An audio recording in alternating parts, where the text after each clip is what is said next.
Welcome to Magic Words, magically meaningful blending lines. We've built these blending lessons to help you bring meaning making and language development into blending and decoding practice in a really fun and engaging way. These blending lines are an adaptation of a routine from the very wise and wonderful Wiley Blevins. Using magic words is as easy as 1, 2, 3. So let's see if we can make some magic.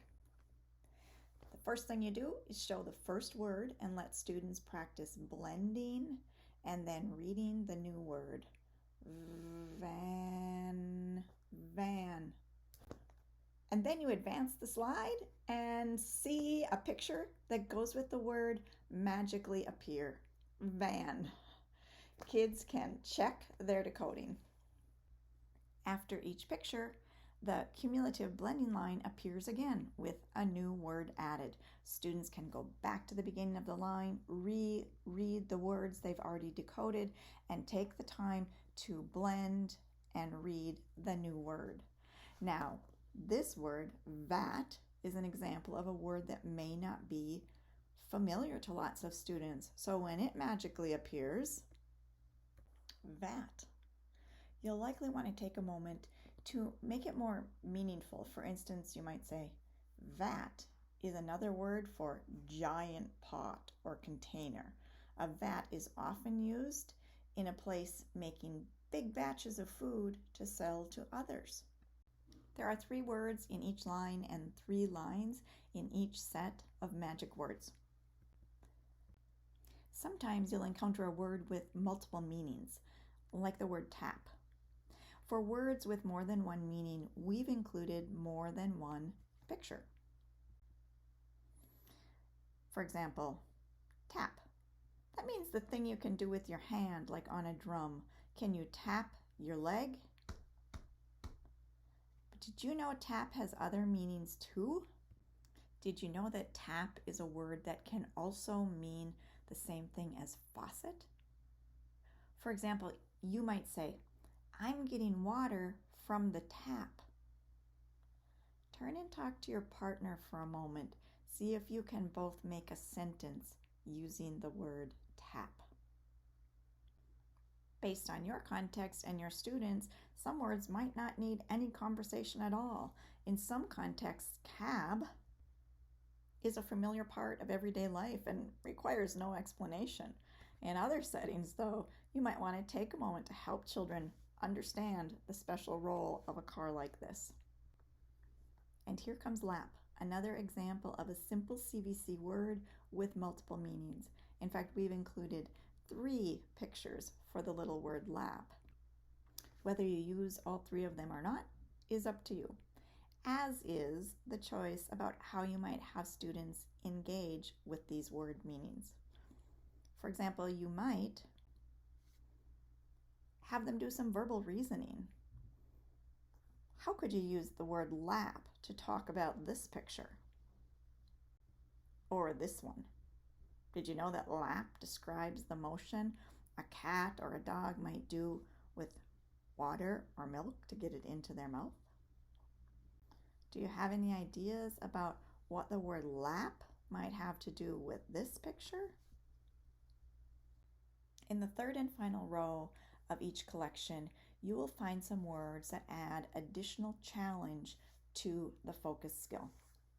For example, in this set, you'll see some consonant blends have been added to these closed syllable words, like clap and flap, which also has more than one meaning. And finally, flag.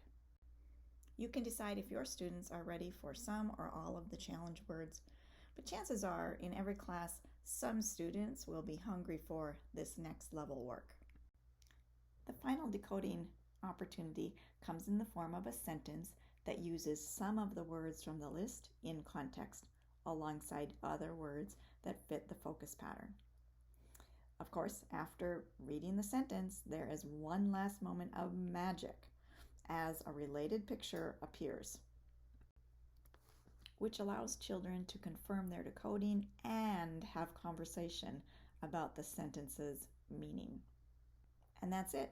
That's how these magic words work to provide meaningful blending practice for students. Now, of course, you are the real magic. What you bring to this experience is what makes it truly magical. What we wanted to offer was some truly engaging and flexible materials that you can use in ways that meet the needs of your students and match your context. So you have lots of choices and lots of control about how you use these materials. For instance, you might use all of the words in a set or just some of them, or you might use a set multiple times or just once. You make the choices that work for you.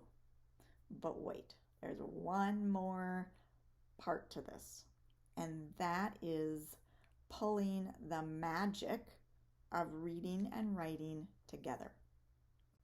To help you tap into the powerful reciprocal nature of reading to support writing and writing to support reading, we've also included the same set of words and pictures, but this time set up to help you use them for writing or encoding practice.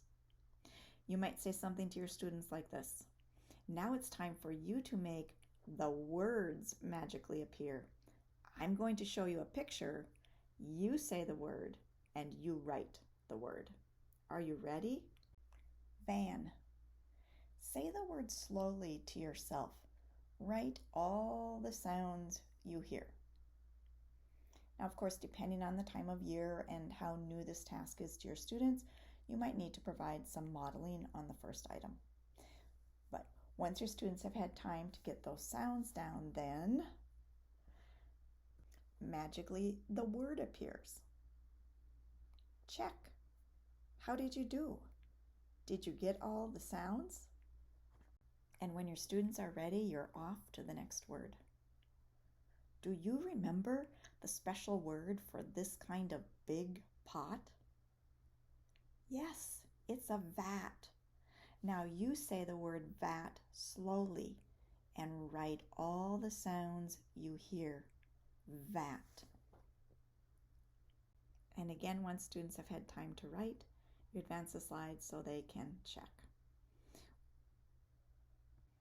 The writing portion of Magic Words is built with the same images and words as are in the blending lines, giving students another opportunity to interact with them, especially those that they may not have been familiar with. Finally, we offer a photograph to stimulate conversation and prepare students to write a sentence themselves. What is this cat doing? Student might say, drinking from the faucet. And you could use repeat and expand. Yes, this cat is drinking from a faucet. The cat is lapping water from the tap. Remember, tap means faucet. Let's write a sentence about this picture. Essentially, what we're doing here is setting up sentence dictation related to the target skill. Since this particular skill is a very early decoding skill, we might use the same sentence as we did in the blending line portion. A cat can lap at a tap, or we might shorten it up. For instance, let's write a cat can lap.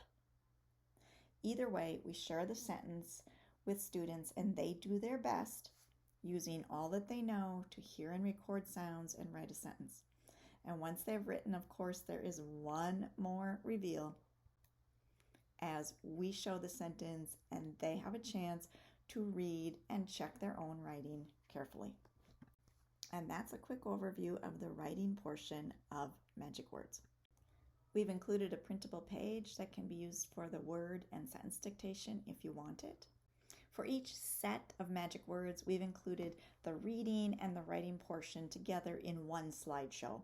But that doesn't necessarily mean doing all of that blending work and all of that writing work in one lesson is the right choice for your students. Of course, you know what's best, and you can be creative about how you break it up or select the parts of this that are right for you at the right time. That's it. Magic Words, magically meaningful blending lines. Most importantly, have some fun. make some magic.